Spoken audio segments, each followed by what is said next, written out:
Bwana Yesu asifiwe. Amen. Wangapi wananifahamu? Hawakufahamu hata. Japo mlimhudumia hapa. Kwa majina naitwa Elizabeth Jackson. Natokea hapa Pangaramtoni. Nakumbuka tulikuwa kanisa la pale chini.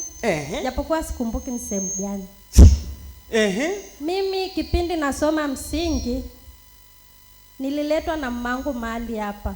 Mama yako ndiye amekuleta? Ndio. Nilikuwa nateswa ambalo mapepo yameingia machoni, afu pia mimi natembea na jini tumboni. Mapepo yalikuwa yamekaa machoni. Ndio. Na tumboni unatembea na jini. Ndio. Ulijuaje unatembea na jini tumboni? Baada ya kuletwa hapo ukamwambia mama yangu. Ukamwambia mama yangu mtoto alikuwa na ndoto ya kuwa mwanajeshi. Lakini hiyo ndoto imefungwa. Na hapo alipo hawezi kuolewa wala hawezi kupata mtoto. Kwenye uzazi wake kuna jini limekaa linatafuna kizazi. Baada ya hapo uliniombea, ukiniombea nazima kwako kuja kupata ufahamu ni usiku. Nikikuombea? Ukiniombea nikija kuzima kuja kupata ufahamu ni usiku. Unazimaje? Mimi sijui. Unazima maana yake unakuwa hauna ufahamu. Ndio kuzima. Kwa dada yangu.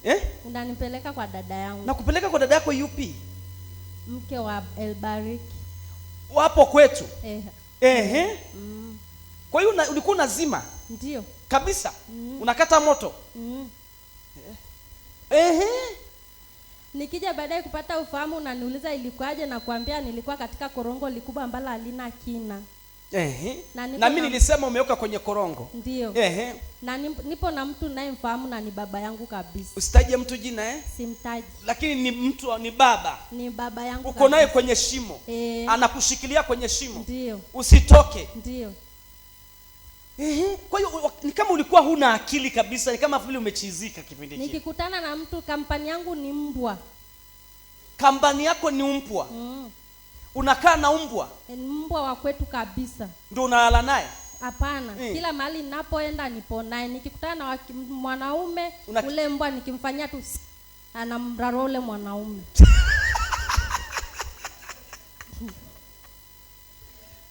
Kwa hiyo kampani yako ilikuwa ni mbwa? Ndio. Nakumbuka nilikuja mara ya 3, ukaniombea, nikarudi nyumbani. Wakati narudi nyumbani, nikakutana na mtu wa kiume, kumbe ni mtumishi. Ule mtumishi alishanigundua mimi sio mtu wa kawaida. Tukaanza kushikana pale korongoni kupigana. Mashikana una mtumishi korongoni? Mkashikana? Ndio, namrukia usoni kabisa. Ukamtandika mtumishi? Baadaye alizidiwa, akapata nguvu, akanibeba hadi nyumbani. Kunipeleka hadi nyumbani, nikamkuta tena mtumishi mwingine. Baada ya hapo nikamponyoka mama yangu ile pale kwetu kuna ngazi, nikashindwa kuruka ngazi, wakanikamatia pale pale. Wakasema jini liko kwenye macho. Amefungwa asionekane na mwanaume yoyote, asisome, asiolewe wala hatopata mtoto, atakaga tu kurandaranda katika maisha yake. Na kile kipindi nilimwambia mamako yale mambo yote. Ndio, nikamwambia ataolewa. Ndio. Nikamwambiaje? Ukamwambia huyu mtoto akija kufunguliwa kuna mwanaume atakutana naye na namtamkia akutane na mwanaume. Ndio. Ukamwambia atakutana naye na akisha kutana naye huyo ndo atakuwa mume wake. Na mkija kujifanya nyie mnachagua wanaume kuoa watoto, hapo ndo itakuwa mwisho wa maisha ya watoto wako. Mimi nimwambia hivyo? Ndio. Nilivyotoka ukakutana na mwanaume? Ndio, ni fundi. Ni fundi? Akakuoa? Akanioa. Ndio. Na nikasema atabeba mimba? Ndio. Kwa hiyo akakuoa? Nilivyokutana naye ile siku tumbo langu lilinikata sana. Sio kawaida. Sio kawaida. Sio kawaida. Kwenda nyumbani kaenda kamwambia mamangu kuna mwanaume nimekutana naye, lakini mwili wangu ulikuwa sawa kawaida. Ila kuna mama alikuwa anamsubiri ili nipite naye ile nje ambayo yule mwanaume yupo. Nikajifanya nafunga kiatu ili nimsubiri ule mama anayefika ili niweze kupita naye hapa. Ili tu mwanaume asinisemeshe. Kumbe ndio mtu nimemleta. Kumbe ndio mtu uliyemleta katika maisha. Niliyetamka kwamba atakuja. Ndio. Na ulikuwa umetupua kitu machoni. Ndio. Na tumboni. Ndio. Ulikuwa uoni? Nilikuwa naona kabisa, lakini mwanaume akiniona anaona kama vile mbwa. Umesikia hicho kitu jamani? Anaonekana kama nini? Mbwa. Unavalishwa nafsi ya mbwa. Mungu wangu nisaidie, nitawaombea leo niondoke tu, tuondoke tu nyumbani. Unaonekana kama mbwa. Kwa hiyo nikaondoa hiyo sura. Uliondoa ile sura. Nikaondoa ile jini tumboni. Ndio. Kwa hiyo ukakutana na mtu nikasema atakuja, utakutana naye njiani. Ndio. Nilisema utakutana naye wapi? Njiani. Njiani. Na ukakutana naye njiani. Nikakutana naye njiani. Ulipokutana naye? Nilipokutana naye akanitongoza, nikamtukana, nikaondoka.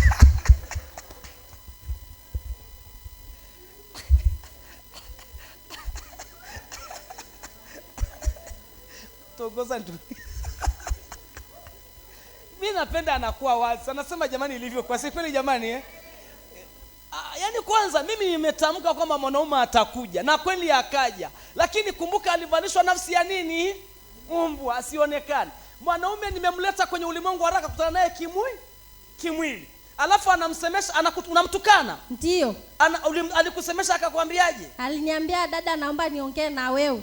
Namtafuta mwenza wa maisha, nikamwambia natafuta mwenza wa maisha. Ndio. Na nimesema nitamleta mwanaume wa kukuoa. Na alipokuja akasema natafuta mwenza wa maisha. Lile giza limeondoka.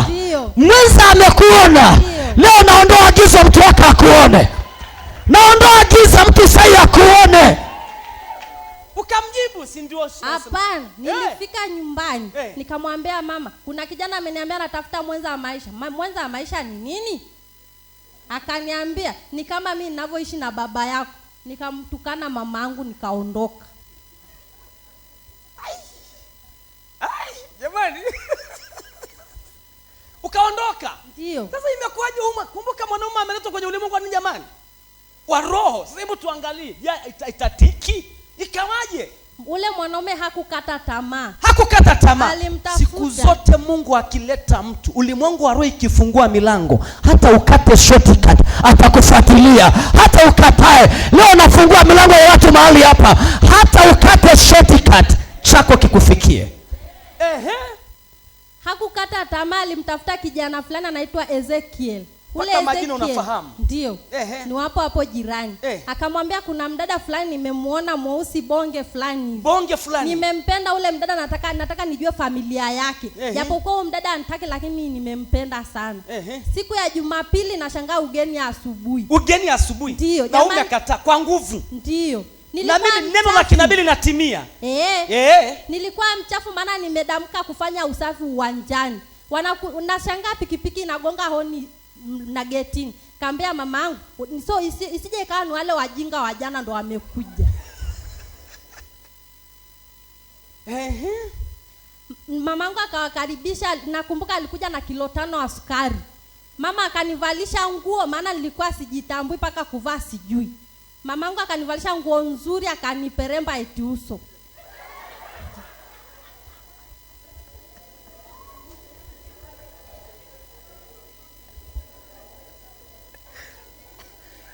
Okay, kwa kifupi, imetimia, amekuoa. Amekuwa wa kwangu, ni mume wangu, mimi ni mama watoto wawili. Mimi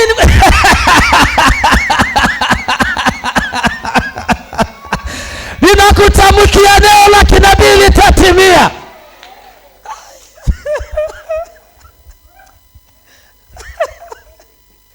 Wangapi wanaamini nitakachosema kitatokea? Leo umeolewa. Ndio. Kama nilivyosema. Ndio. Atakuja mwanaume. Ndio. Na utakutana naye barabarani. Ndio. Na umekutana naye barabarani. Ndio. Na amekuoa. Ni mume wangu.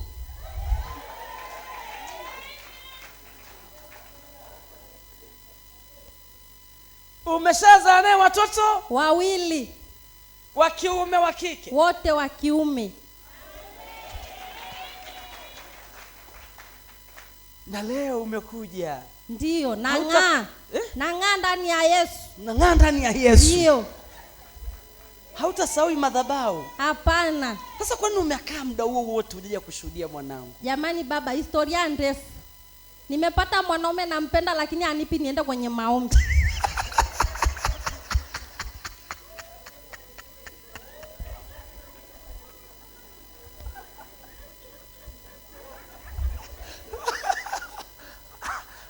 Tufanyaje? Jamani tuombe. Sasa kati ya mtu ambaye atakwenda kuokoka ni huyu. Tuombe akaokolewe jamani. Mungu amempeleka ule dada kwa huyu mwanaume abadilishwe awe mtu mwema. Ataenda kuwa mtu mmoja na kuna siku atakuja hapa. Na kuna siku atakuwa mtu mmoja mzuri. Na wewe nakutamkia, na una nyota nzuri ya mafanikio ya baraka, na kutamkia kupitia wewe huyu mtu akafunguliwe. Amina. Kwa hiyo ni story ndefu. Una mwanaume mzuri, unampenda kweli, lakini hataki kunija kwenye maombi. Lakini unampenda kweli. Hapa nilipo yenyewe nilimdanganya mume wangu, naomba niende kwa rafiki yangu, akaniambia nenda. Kwa akili zake zote anajua niko kwa rafiki yangu. Kumbuka.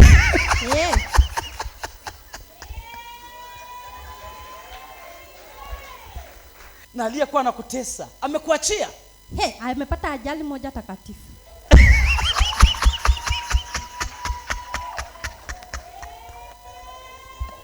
Amepata ajali moja takatifu. Ndio. Tulimtumia kombora moja.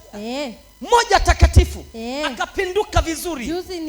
Juzi mwezi uliopita nilipishana naye pale karibu na kwangu. Simtaje jina Simtaje. Simtaje. Lakini alipata ajali moja takatifu. Mrudia. Huko alipo anafurukuta. Simtaje jina lakini anajijua. Usitaje, hata mimi najua. Usitaje. Juzi alipita hapo kwangu, ajui hapo ni kwangu. Nikamwona anatembea hivi. Anatetemea hivi. Natamka adui zako waporomoke. Angalia mcha, natamka adui zako waporomoke. Natamka adui zako wagonjeke. Jamani, adui zako wapate na nini? Alipata ajali moja takatifu. Nimependa hilo neno. Dada wa watu anakuja hapa na muombea, yuko kwenye shimo la giza. Mtu macho anamuwaza, alafu tumboni amewekewa jini. Huyu alitakiwa kwenda kuwa mtu mkubwa, future yake imeharibiwa. Na alikuwa anatumia nyota yake kufanikiwa. Nikasema huyu atakwenda kuolewa na atazaa. Na ameolewa na amezaa. Kifuatacho ni nini? Adui wake tukamtumia nini? Kapata ajali takatifu. Rudia tena, umesema amepata ajali takatifu. Takatifu. Na hapo bado unataka aondoke? Aondoke kabisa, maana anatesa familia yetu. Amemaliza familia kweli? Ndio. Juzi alipita kwa anatembeaje? Ndio, nikamwambia shikamoo baba. Akasemaje? Akasema marahaba. Nikamwambia imekuaje? Akaniambia mwanangu, nimepata ajali. Huku maona nasema thank you Lord Jesus.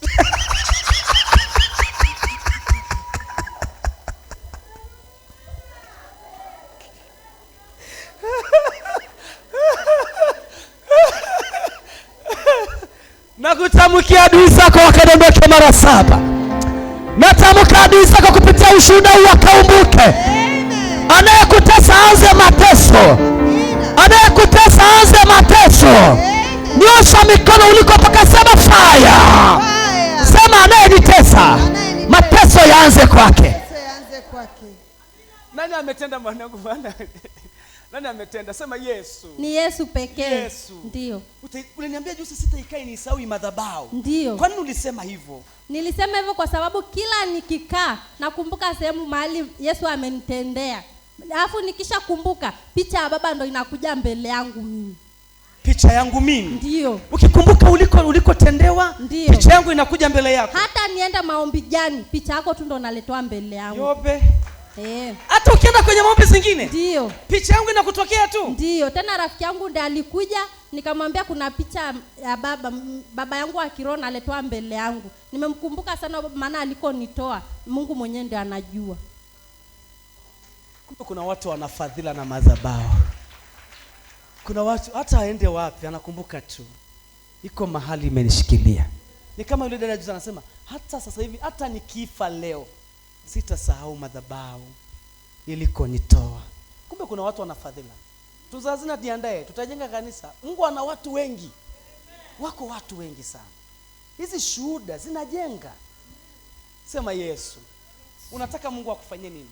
Anipe biashara kubwa mpaka maadui zangu washangae. Biashara gani? Yoyote. Ukisema yoyote mpaka ya kuuza udongo? Hapana. Kama ipi? Duka. Mimi sasa hivi nauza duka, lakini nataka Mungu alitanue zaidi. Atanue duka zaidi. Utaenda kuwa mtu mkubwa sana. Amina baba. na utakwenda kuwa mtu wa kusaidia watumishi na kusaidia watu wengi sana. Amina. Ninakutamkia kuanzia leo unapotoka hapa. Amina. Naunganisha nyota yako na ya mume wako. Amina. Mbingu zifunguke kwako mara 7. Natamka adui zako wasione nyota yako wala wasione unakowapita. Utukufu na heshima zikurudie mwana wa Daudi. Natamka mwanao huyu aliyekuja kwa ujasiri hakusahau alikotolewa. Kama wale 10 walioponywa amerudi moja, huyo naye ni miongoni aliyerudi. Natamka mwanangu, ndoto zako na mawazo yako nenda kaongezeke. Ongezeka, pata kibali. Hakuna adui atakuweza. Navua kila sura ambayo yamkini walikuvalisha usipate kibali mbele ya watu. Natamka pata kibali mbele ya mumeo, mbele ya watu, mbele ya wateja, na fedha vikufuate. 1, 2, 3. Imekuwa. Amen. Pe Yesu makofi.